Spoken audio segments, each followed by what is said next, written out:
It was a banger. Bang. Yeah, it was. At this point, I'm more interested in the FA Cup than I am Chelsea. I'm more interested in the FA Cup. Oh my God. That was my new favorite thing. You're welcome. Yemi Baki Yoko. Oh, yeah. Samina Mina. Edward Mende. Samina Mina Sam Sadate. He comes from Senegal.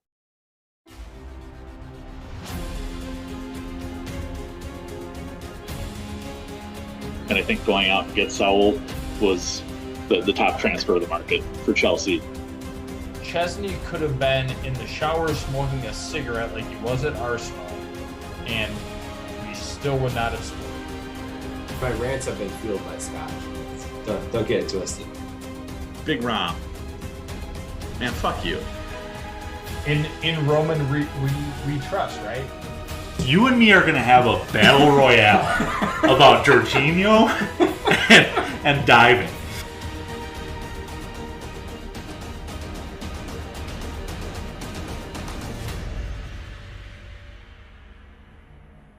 The flag stays down! Welcome to the Flag Stays Down podcast. Make sure to subscribe, rate, and review wherever you get your podcasts.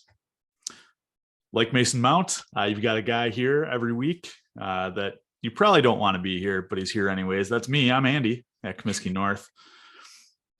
Then we've got a guy who I've seen take more shots than Chelsea have all year, and that's Matt at Matus Lee. And finally, a guy who automatically gives us at least one XG a week, and that's Parker at DJ Parkour. Parker, how you doing? I might be a negative XG. I might score for the other team or something, man. I don't know if I could help Chelsea out. And I've seen Matt take more shots in one night than Chelsea have had. So to summarize all of that, man, I'm good. As good as I can be. I'm in the stages of grief, and I think I'm into acceptance. I don't know. It might change day by day, but this team, man, has been something else. So we've had a tough week. It's always a tough week when you play City. It's never easy, but City has got a way of kind of magnifying our problems to a larger scale. And I don't really know what was realistic or what we expected. I think we all kind of hoped for some magic, but didn't see it. So as good as I can be, man. It's fun to watch the Pack play with a shot to make the playoffs. I think they're stealing all my magic because they had like less than a 1% chance of making the playoffs like 4 weeks ago or so, and now control their own destiny and have a win and in situation. So yeah, you can't have all the magic all around, right? That'd be too easy, and I'd have to be like a Yankee fan and someone else, Patriots fan in the Tom Brady era and others. So not the case. So everything's good here, man. How are you, Matt? I'm officially a Wrexham fan, so I'm not sure why I'm still on this podcast, but that match was a lot more enjoyable than what I heard for the two matches against City this week. I did not.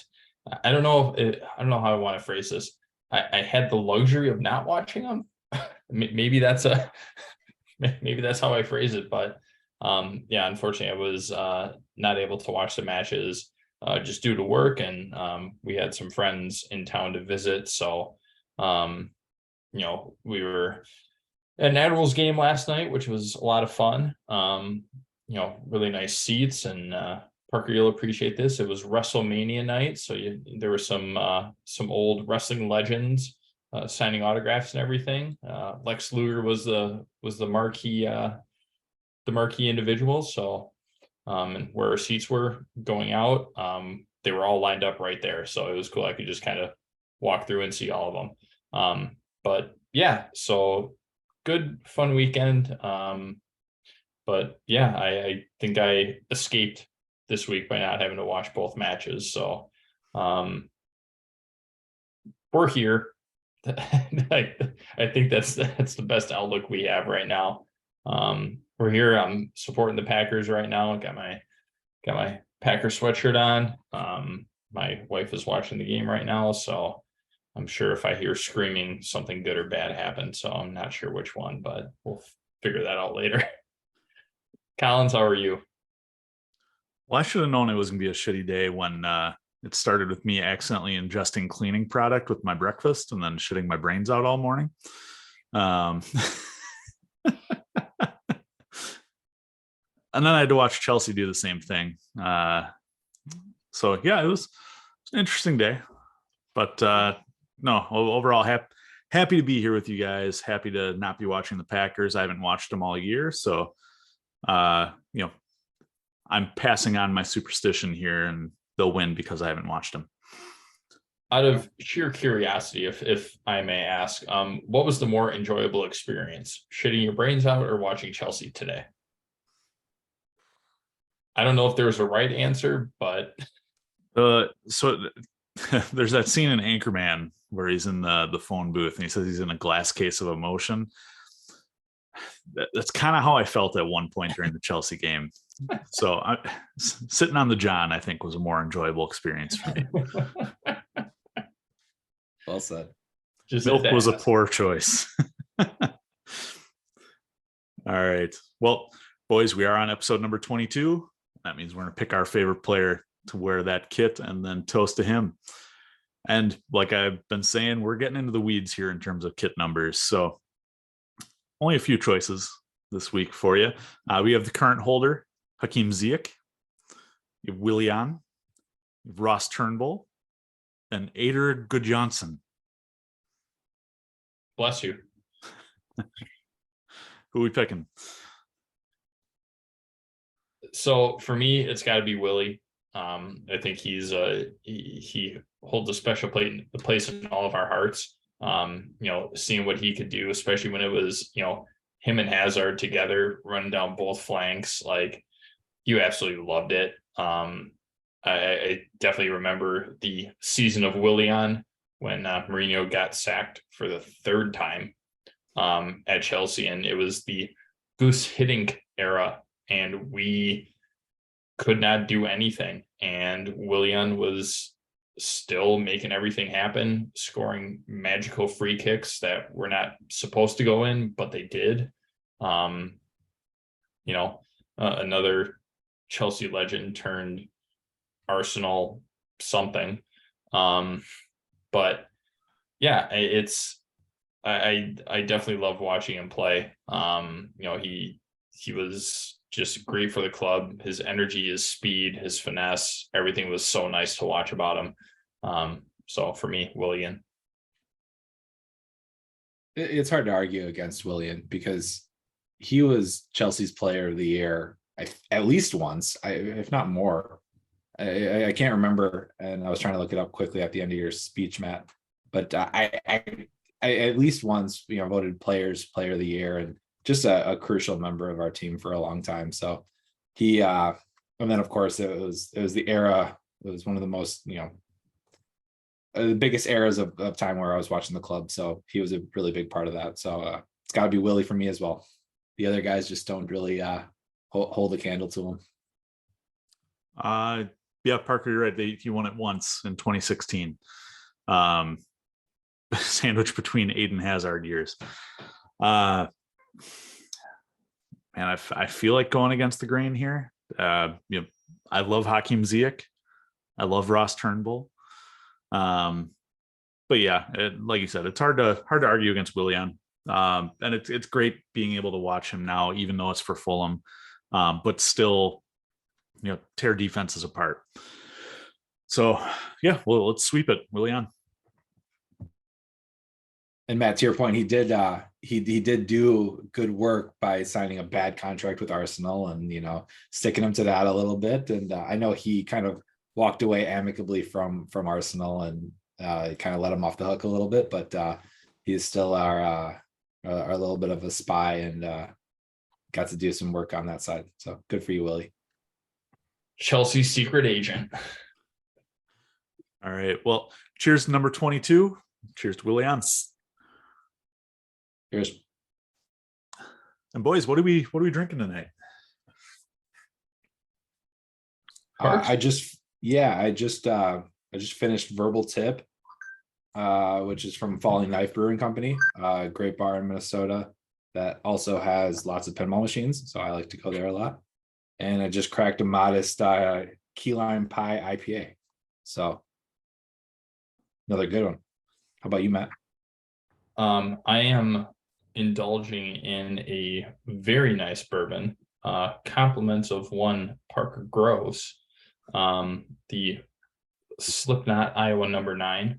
That was graciously given to me as a part of our World Cup bet that we had set out for the group stage. So very thankful for that, and delicious as always. So cheers to you, Parks. Appreciate it. And yeah, I feel like a week after the one that we just had kind of calls for something a little stronger.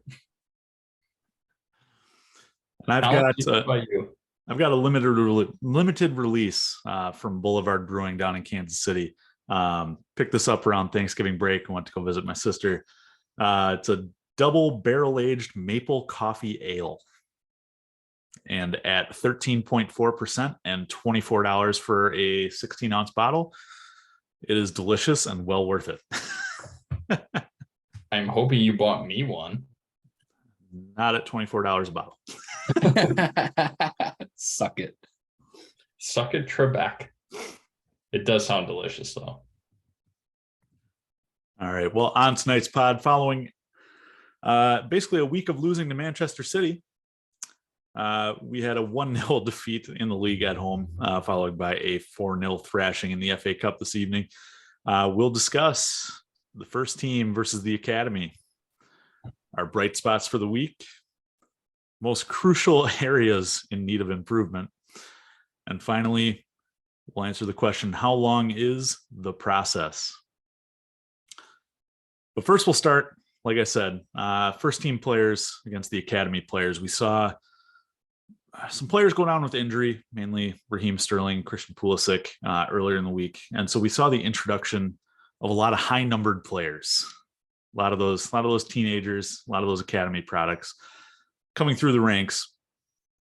And I think you saw two different sets or two different parts of the team this week, not only in terms of skill set, but in terms of attitude.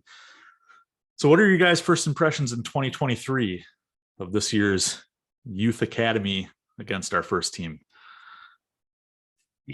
It's tough to compare them against each other. I know that was the question, and you know, but it's good to see. Like I'll just start off with that. It's good to see. You know, we've been trying the same thing over and over and over. It hasn't worked. I was a big advocate in earlier episodes of, you know, if we're going to lose, if we're going to kind of go down this path, we need to get the youth involved. And so when I saw it, I was happy. It was good to see some different faces out there, some higher numbered kits out there.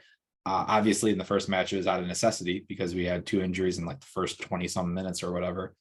And so earlier than we would want to see it. And, you know, Christian and Raheem both were doing decent in the match up until their injuries and got subbed off. So they weren't players that I wanted to sub off really early on, but good to see some youth, good to see some hunger out there and energy about them. And then I think it kind of puts a greater spotlight on our existing talent who doesn't seem to bring the same sort of level to the team, and they're just not bringing the same sort of energy to the pitch. I think they care.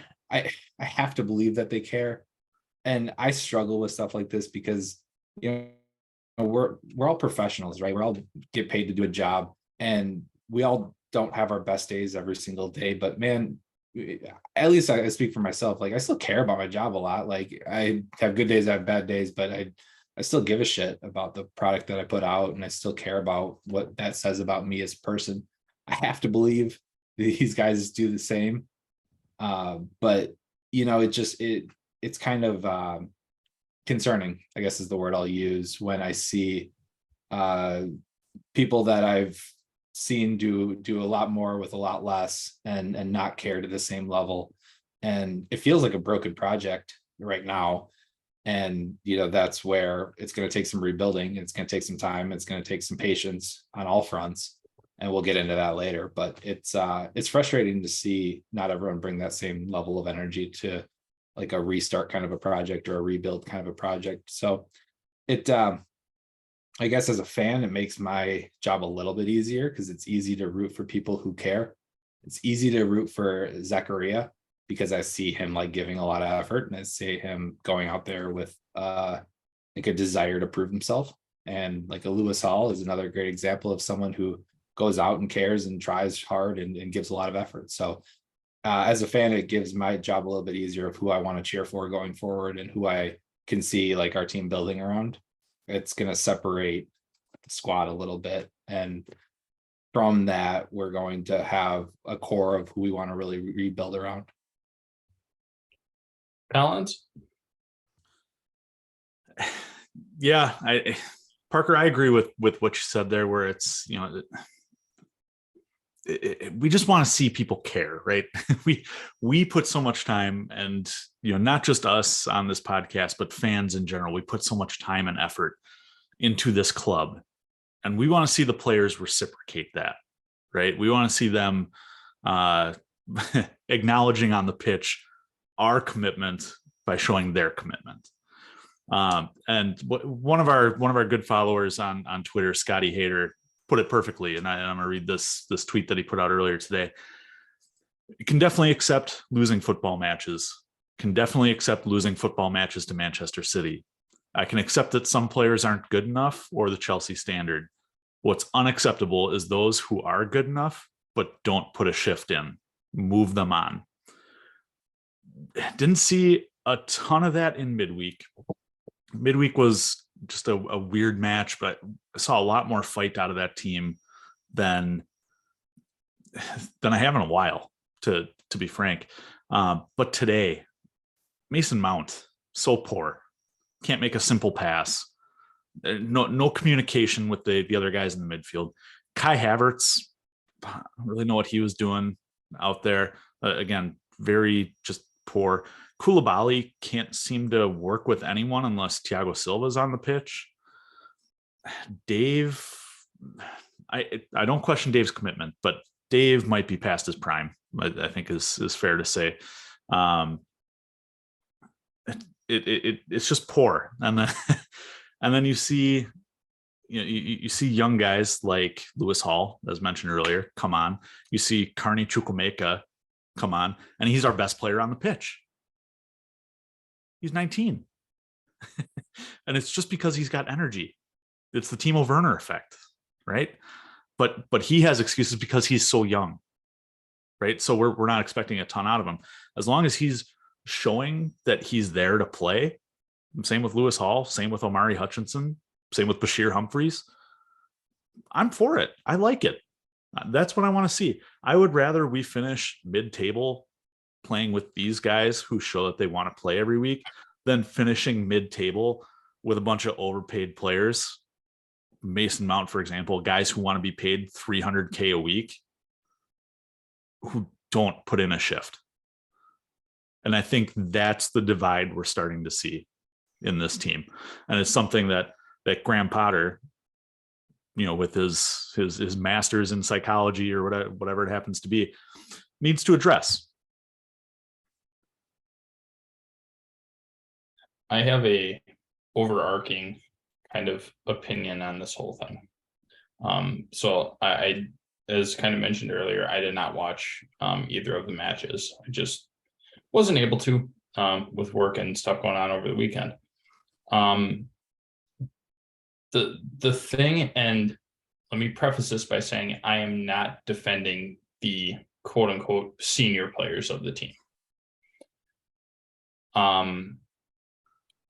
You have to also take in mind, if you look at the last year from today, if you take a look at the last year that all of these senior players have gone through with selling the club, you look at how are we going to get paid, right? That was always the big question. How are we going to get paid? There was always that thing. Tuchel's going to drive the bus if he needs to, right? Dealing with that. So you don't know where your paycheck's coming from. Granted, it's a very large paycheck and they do make a shit ton of money. So it shouldn't be really a huge concern, but it still is, right? It still would be. If you're doing your job and you don't know how you're going to get paid, why do your job, right? It's just one of those things. But you take that into consideration. You also take a look at the injuries that we've had. I know I'm not going to go and die on that hill of, oh, well, we have injuries. Like every team has injuries. We just get hit with more injuries, it seems, to more crucial people than other teams. So take that into account. The other thing is the World Cup. The pressure that a good amount of our players were under during that World Cup is absolutely insane. And to be able to do that, not necessarily meet expectations, and then come back and try and do it for your club. Additionally, you start off the season with new ownership, the same manager, and then the manager gets sacked a month in, and now you have a new manager. This team looks mentally just obliterated. They look exhausted. Like, I don't know what else they can do. Some people are able to deal with that, I think. And I'm not saying this person specifically because he's one of my personal favorites, but you look at Kova, you know you're going to get a shift out of Kova. Doesn't matter when it is. You know you're going to get that. Same with Silva. Doesn't matter. You know you're going to get a good shift out of him. But you look at like these other players. So like somebody like I'm not doing this to start an argument, but you look at somebody like a Jorginho who had plenty of time off, right? Because Italy didn't qualify for the World Cup. You got somebody with plenty of time off, an older player, got time to rest, recover. I know he was dealing with back and shoulder stuff early this year and last year. He has time to recover. He has a full month and change to recover. Still really not seeing too much of a difference. Mount under a ton of pressure with that England team, who was, again, touted to be favorites to win. That's a lot of pressure to be under. I think that what we're seeing is all the matches, all the turmoil that this club has endured over the last year is starting to take a mental toll on all of these players. Now, could you definitely argue the fact that, you know, they're professionals, they should be able to handle it? Yes, you absolutely could. I think that this is more than any player would usually sign up for, kind of going through everything. It's kind of like what they say. Some people are built different, right? We have a couple people that are built different on this team. Everybody else, it seems like they just collapse. Kai, he just kind of falls off the face of the earth. Like, yeah, he scores for Germany. Great. In a match that really doesn't matter. He puts up a brace. Fine. But Germany didn't even make it past the group stage. England were supposed to go farther than they did, and Mount did not have a good performance during that World Cup. Raz really didn't either. And I know Raz was dealing with other things. His house got broken into and stuff like that. So that's another added fact to it. And then he goes down injured. Pulisic, he had a good World Cup, and then he came back and he looked like arguably one of our best players in the 2-3 matches post World Cup. And then he goes down injured. Reese comes back, changes the game immediately. You see his impact. Goes down 60 minutes into his return after being gone for a month, 2 months, whatever it was. And now he's going to be out again for another month.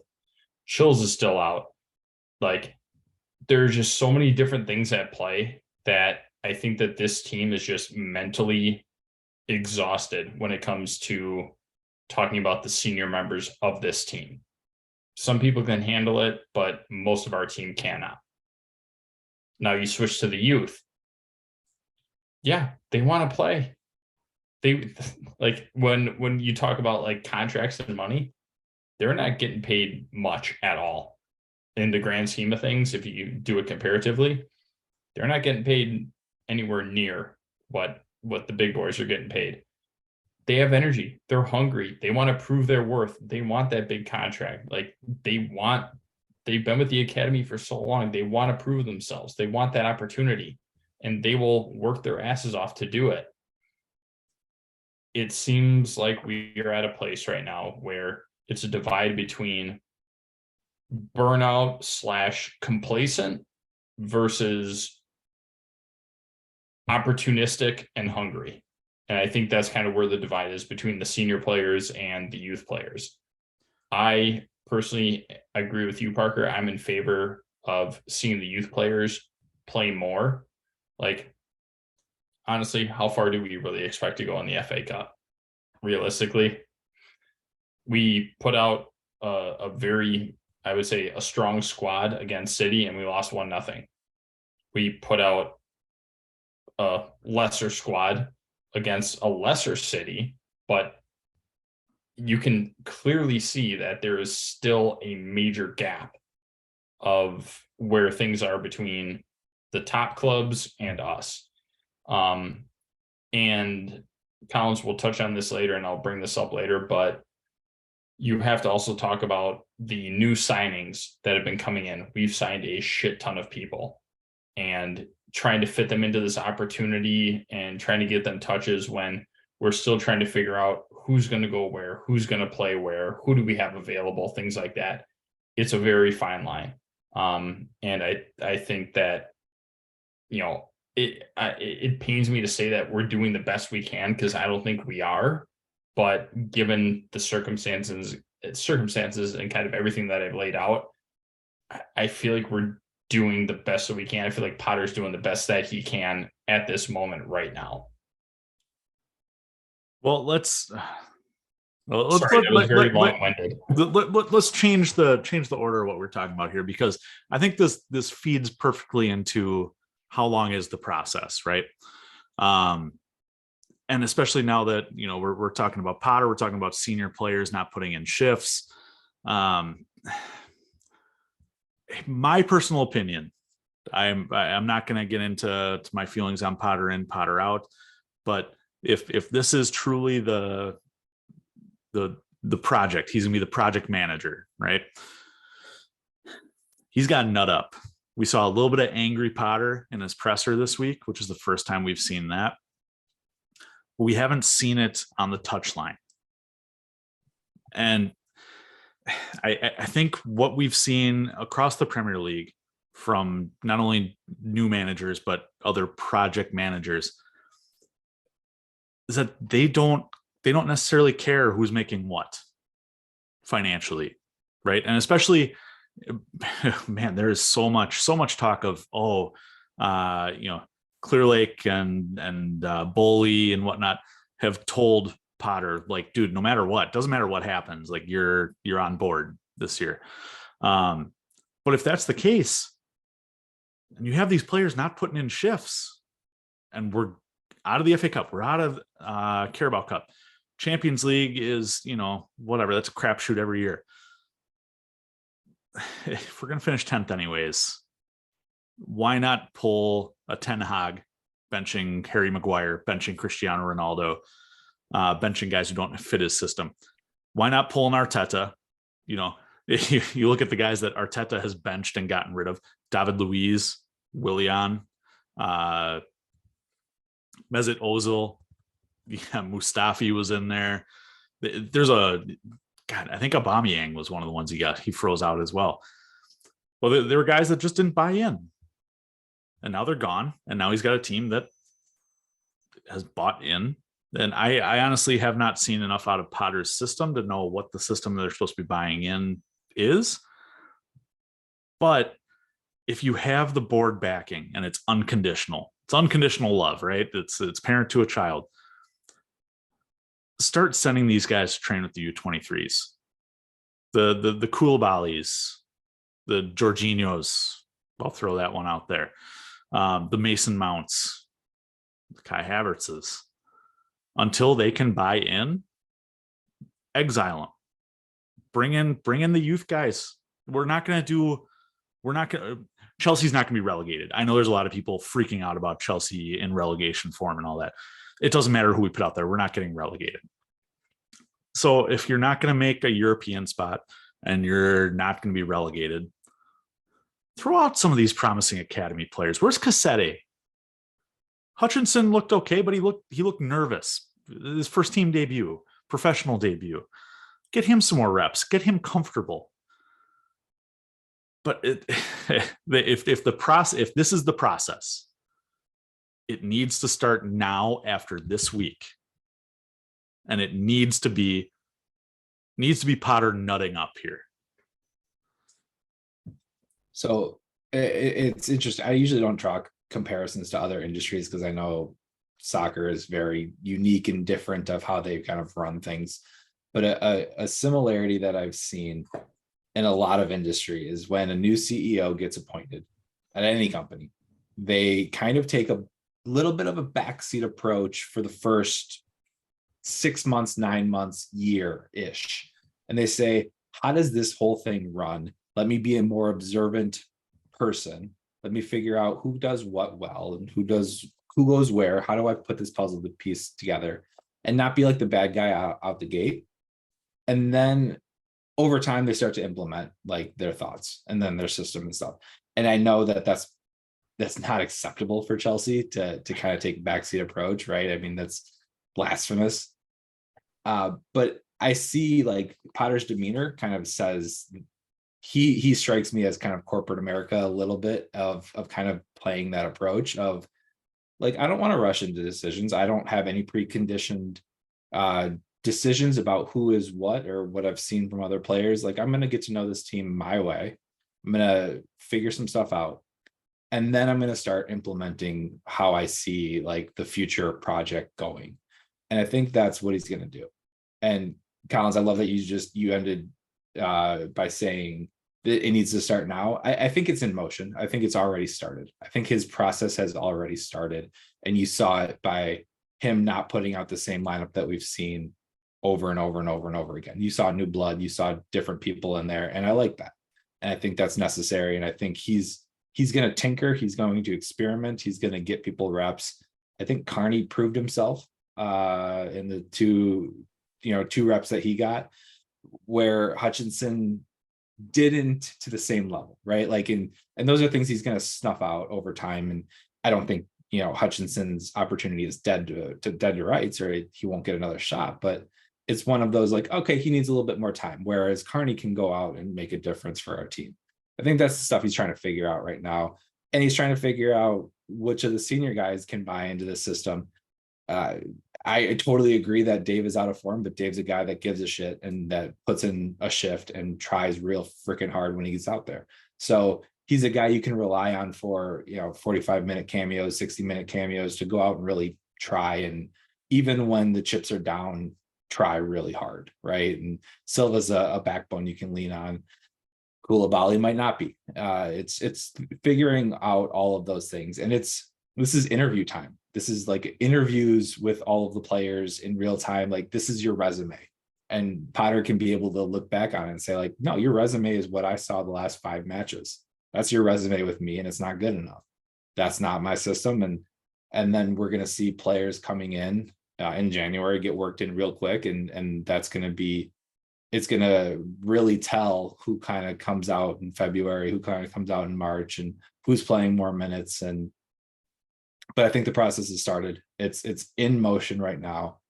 And I don't know if he has unlimited reign. I think if he got relegated, it might be a different conversation, to your point, Collins. But I truly believe that he's not the problem, because I've seen lots of different managers with a similar squad go through similar ups and downs, similar problems. And to me, it's fully not a manager problem. And I don't really think it was a Tuchel problem either. Tuchel didn't get along with Bowley. There was a difference of opinions between owner and manager. That's fine. But it wasn't his results that got him fired. And I don't think it's Potter's, attitude or leadership or management style that's going to get him fired. I think it's a long-term deal. It's we got to figure this thing out for the long haul. And, we trust in a guy who's built it from scratch before. So we trust him to do it again. Yeah, I mean, I agree with everything that you guys are saying. Like it's weird because and Collins, you'll understand this. It's a new Chelsea, right? We would be always on the cusp of, well, it's been 6 months, there's no change, sack them, find somebody else, bring in like an interim manager, finish out the year, then go get some other big name, right? Like if it's not working, it's not working, and then get somebody else. But it's under new ownership. It's under a new manager. And keep in mind, we already replaced our current manager early this season. So it's not to say that we haven't made changes or that like that idea has died, so to speak. We're trying to look at this. I think Boley and everybody else, they're trying to look at this from a top-down approach of how can we build ourselves an organization, kind of like we do with American sports. Like, how can we build an organization and go from there? Like, is there somebody that we can back, that we feel comfortable enough to back, and we give them a time frame, whatever that is, and we see what happens. Like, we look at, and we've talked about it for God knows how long, all the moves that Chelsea is making when it comes to signing players that are young, promising. How many players have we signed so far? We've signed what, like 15 ish, something like that. 10 If plus, you sure. if you look over the summer and then what we're doing in January, like we're trying to make moves and trying to build a younger team around us and give these people an opportunity to thrive and be successful. Again, it's a weird thing to say. It's kind of like old guard versus new guard, because you look at the players that are technically the old guard, and you've got Kai, who's 23, Mount, who's 23, 24. Like, they're not old, but they've been there long enough. I feel like this season to me feels like Frank's season when he was in charge. When we had the bans and everything, we couldn't go out and sign players. You got to throw the youth out there and see what you can do. And we had success with that. Like, we talked about that being, kind of a blessing to, let's see what these kids can do and then go from there. And I think we're getting to that point. It just, I feel the same kind of feeling that I did when we were under Frank, and we were playing a lot of the youth players. Like, where else do you go? You can only buy so much, and even when you buy new players, you still have to acclimate them and get them involved in your system, and that again takes time. So I wouldn't say it's prolonging the process, but it's something that needs to be considered when we're splashing all of this cash on players. And like, we're not signing top tier players, right? Let's be clear about that. We're not signing, the Mbappes of the world. We're signing promising players, and they're going to take time to develop and understand the system that Potter wants to do. So when it comes to how long is the process, I think it's going to be a 2-year process. I would put it at that. If after 2 years it's not working, we're not seeing the results that we want, then it's time to move on. But when we use the phrase a runway, I think that is the Potter runway right now, is 2 years. Parker, how long is the process for you? If after 2 years, so let's just hypothetically say we finish 10th this year. If after 2 years we finish, or the second season, I should say, so we finish 10th this year, the next season, if we finish 5th, but we are building, I think he's still in place. But if it's like 10th and then 7th, it's probably not good enough yet. It's definitely, I should say definitely not good enough. We would expect to be in the top 4 at the end of 2 seasons. So I'll say end of 2 seasons like that. But if we're trending in the right direction, I think that the runway kind of extends, and some of that's how far do you go in cups and Champions League and things like that, right? But we have to be showing momentum that this process is working. I don't have a time frame, honestly, when I think about it, because I can't remember if it's on the pod or after the unreleased pod after dark. We were talking last week when I said, Foley's putting together the brain trust here with all the amount of technical directors and sporting directors and all that. How long until they say, dude, we're doing our part, but we need a new field general, need a new manager. I don't know how long that is. To be fair, 2 seasons, I could see that. I could see it going as far out as 4. I mean, you look at how much we've invested in the youth, and until these guys come and hit their prime. Yeah, it might be a 4-year window. But at the same time, if we're finishing 10th and next year we're finishing 8th, and then we're getting into purgatory and it's hurting Clear Lake's bottom line, that's when there's an issue. So I think that's how long the process will last. And I drink for the baseball reference here. Yeah, I was actually going to throw out another baseball reference. Oh, go for it, and then I'll get into mine. You look at Major League Baseball, right? Again, organizations. You look at, and I'm going to use the Dodgers, right? They had one of the highest payrolls in baseball. They might have it right now. I don't know if it's them or the Yankees that have the highest. But again, that also took a large investment to be able to back that. And it took time. Like, yeah, they had good, promising players. They had to go out and get more and develop and do things like that. It's just something that takes time. And I think it took them since, in Collins, you can probably find this answer and know this answer better than I would. So from when Magic Johnson invested in the Dodgers, and they were, I don't know if they were serious contenders at the time, but they'd be in the playoffs, but they were a wild card team. Yeah, nobody really expected much out of them. But as soon as they got the investment from Magic Johnson and that group, then you start to see an influx of big star players and stuff like that. And it's, to me, it's just one of those things where when you're assembling the brightest minds, so to speak, in every aspect of the game, and then you all of a sudden, and you think you have the right manager, somebody that's going to buy in, everything like that. I mean, how long? Who's currently managing the Dodgers? Dave Roberts. And how long has he been managing them? 5 years. And they've won the World Series once, but they've been in. Though they've been in the World Series like 3 times under Roberts.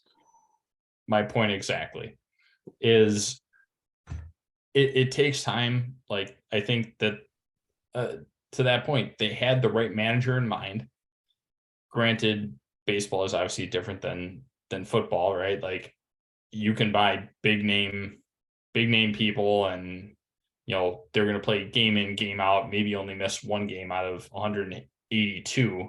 Like, that's a big difference. But to me, it seems like we're trying to do something similar at Chelsea. We're trying to get all the right pieces there. Then once we have that, then I think the clock starts. I think it has started, but to your point, I don't know when the actual cancellation of that timer is, right? I don't know when that timer is going to go off.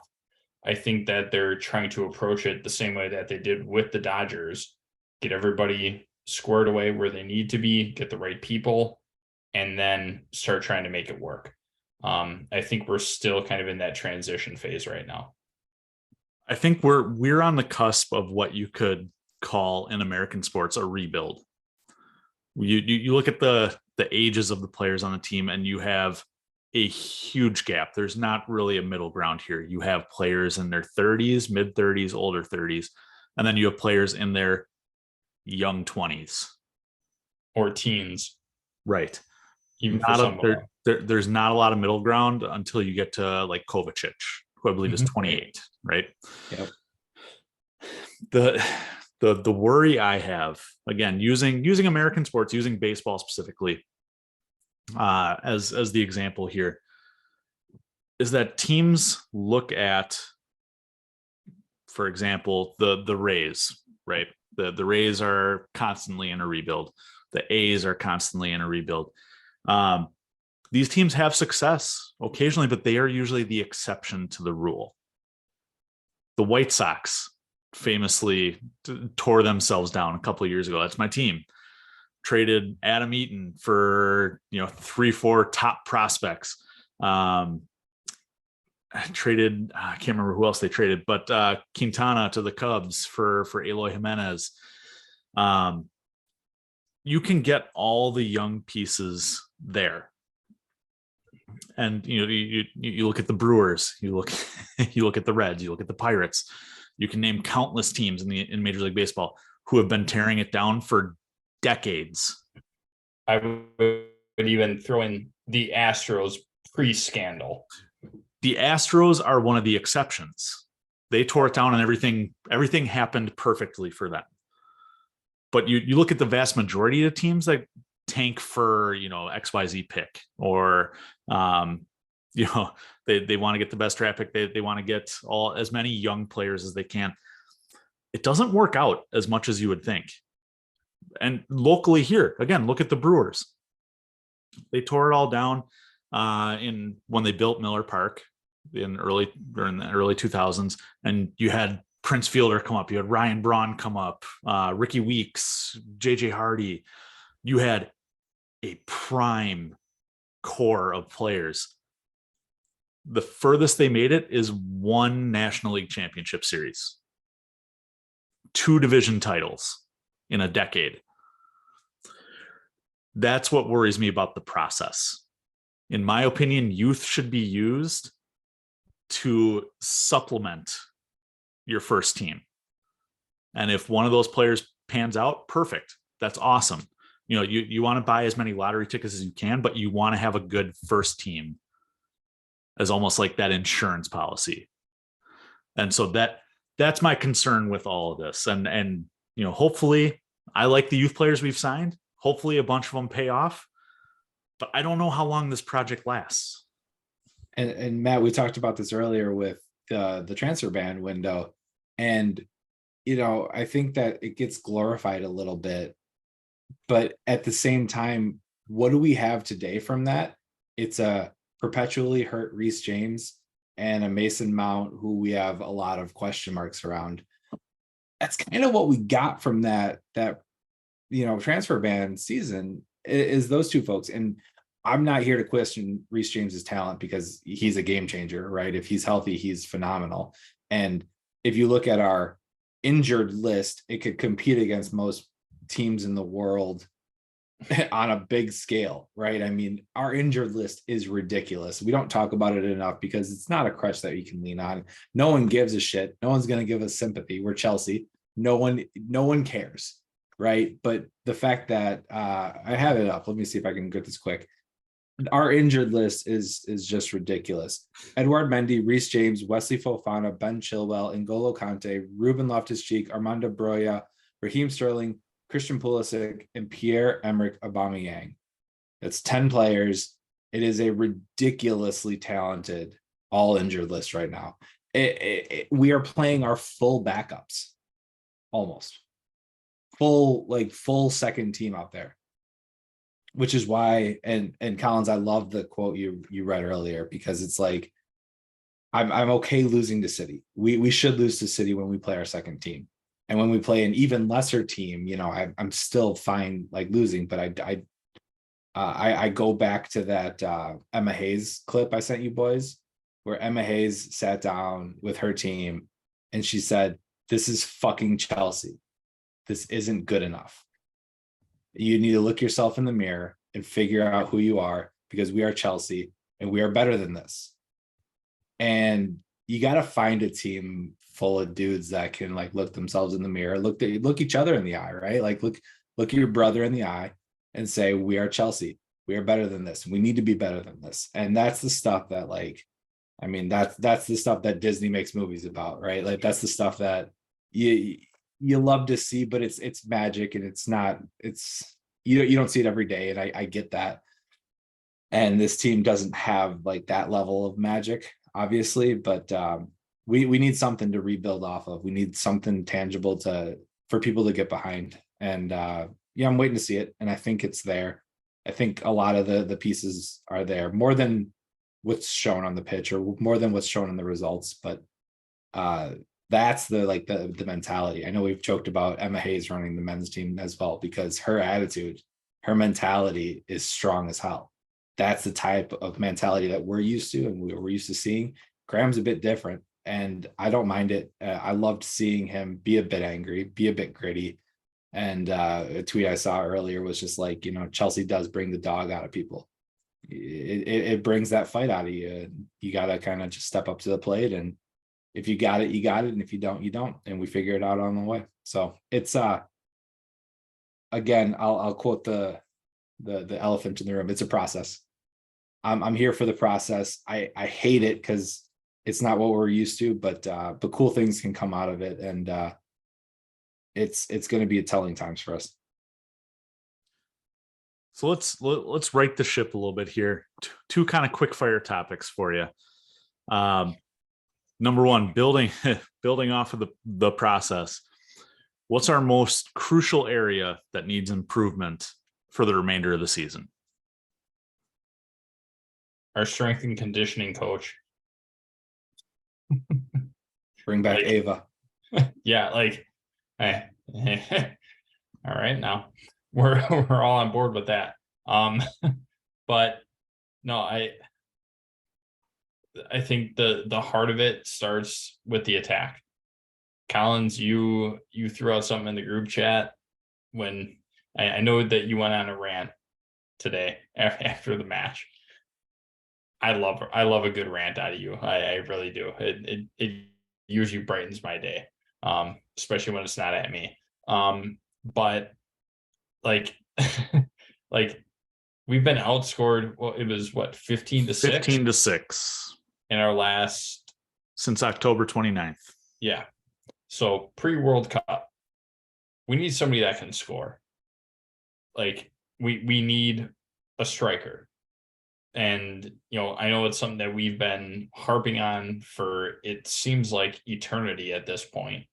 We need somebody that can score. We do have good opportunities.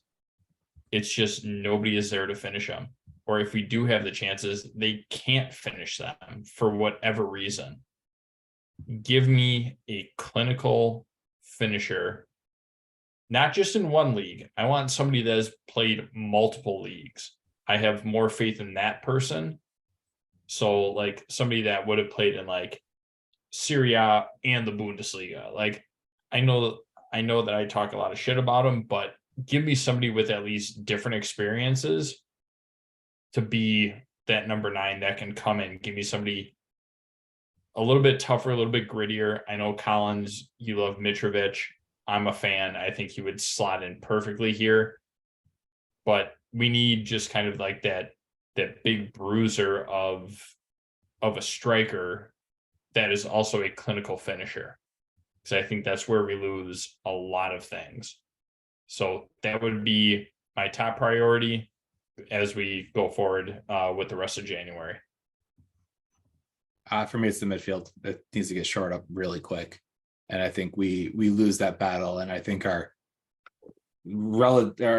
finishing hasn't been horrible as of late. We're not creating enough chances. And I think we're losing the midfield battle, which allows us to not create as many chances, to then not finish as many chances. Highlighted by our XG today, which was an astounding like 0.079, something ridiculously low. So it just, I think we're losing out on those first balls. We're losing out on the second balls in the mid. And that's where I would spend money. If I had a blank check to write, I would tell him to go get a Declan Rice type player today, because that's where our biggest need is. Yeah, if Boley doesn't pay Enzo's release clause this week, like we need somebody in that midfield, because I agree. We are 16th in the league in shots this year and 17th in the league in big chances created. Yeah, our forwards catch a lot of flack, but we talked about it off the pod a little bit last week about how Kai Havertz is kind of doing what he should be doing as a forward. Aubameyang not so much, but Fofana looked like a boss today. I am a big fan of Fofana already. Just bodying Cancelo. Oh, give me all of it. So just to be different, because midfield was mine, I'm going to go with coaching. Like I said in the process segment, Potter's got a nut up here. And so if he can do that, if he can put some of these players aside who aren't putting in shifts and give us some youth, give us some academy players, give us some fringe players who want to put in a shift, I think we're going to see a lot more enjoyable Chelsea with pretty much the same results going forward this year. But I do, Parker, I agree with you. The midfield is going to, if we can address that will create chances. So I will say one quick thing, and we can talk about this later, but I am still not 100% sold on Enzo Fernandez. I am still not sold on him, but we'll save that for after. Next question. All right. So next question. Who's your bright spot of the week? What's something that tickled your fancy in a rough week? Because we're not doing man of the match. We're not doing man of the get the fuck out of here. It's too depressing. So we're just going to do what made you smile this week? Was there a player who made you smile?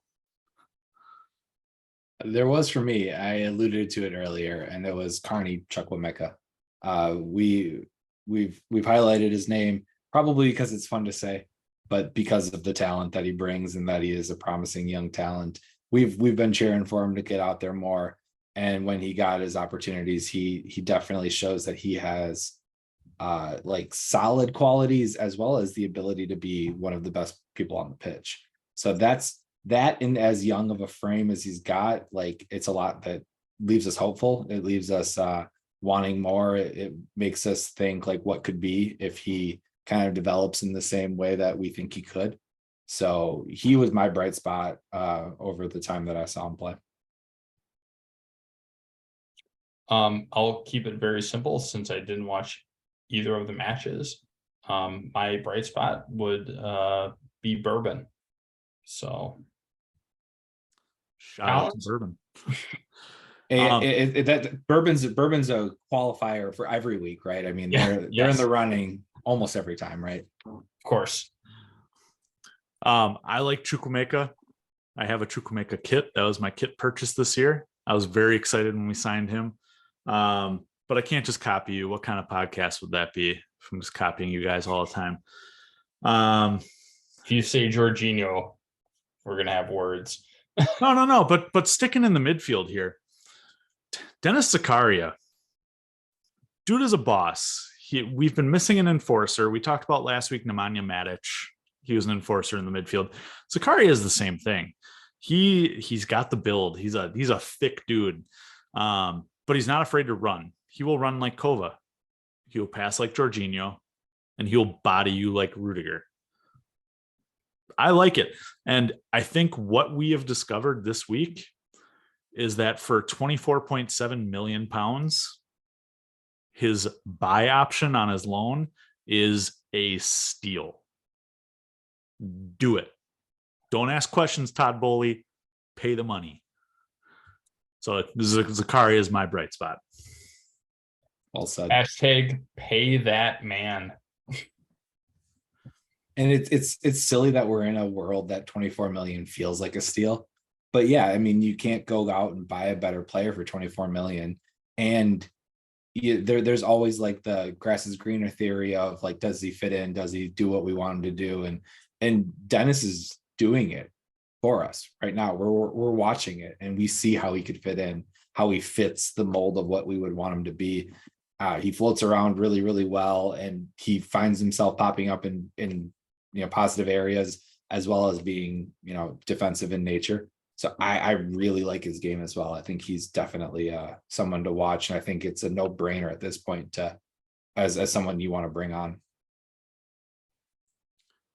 All right, boys. Well, that pushes us up against the hour mark. So, Matt, we'll start with you. Any closing thoughts for the evening? There's always tomorrow. I think that's kind of how we're all taking it right now. Is that the new name of our podcast? No, welcome to Wrexham. All right, Parker, what about you?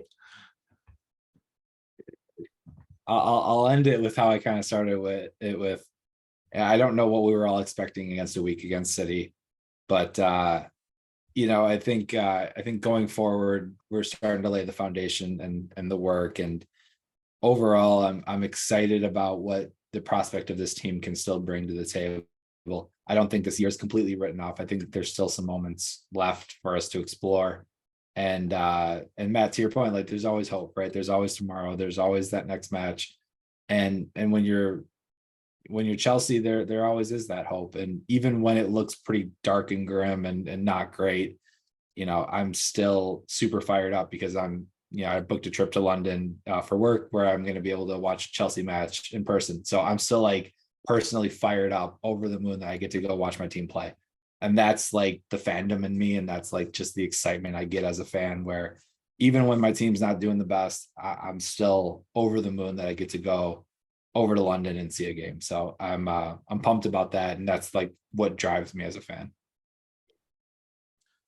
All right. Well, before we cheers to all that, if you've enjoyed what you watched today on Twitch, please give us a follow there. We'll be here most Sunday evenings, 8:30 p.m. Central Standard Time. There we go. Just search at Flag Down Pod. If you're busy on Sunday evenings watching the Packers, or if you like listening to the podcast version, you can catch us anywhere you get your podcasts, Spotify, Apple, and Google. Make sure that you subscribe, rate, and review. It takes no more than 5 seconds, at least on Spotify, but does us more good than you know. So you can always follow us on social media. The podcast itself is on Twitter, Instagram, and Facebook, but just by searching at Flag Down Pod. You can follow me on Twitter. I'm at Comiskey North. You can follow Parker on Twitter at DJ Parkour. You cannot follow Matt because his account is suspended. If you have any questions or comments you want us to address on air, we're always happy to read what you got. So either come in on Twitch and jump in the chat, or shoot us a DM or leave us a comment on any of those social medias. So, boys, that's all I've got. Let's cheers to tomorrow. Cheers. Cheers. Cheers. In your Tomorrowland kit, Collins. I love it.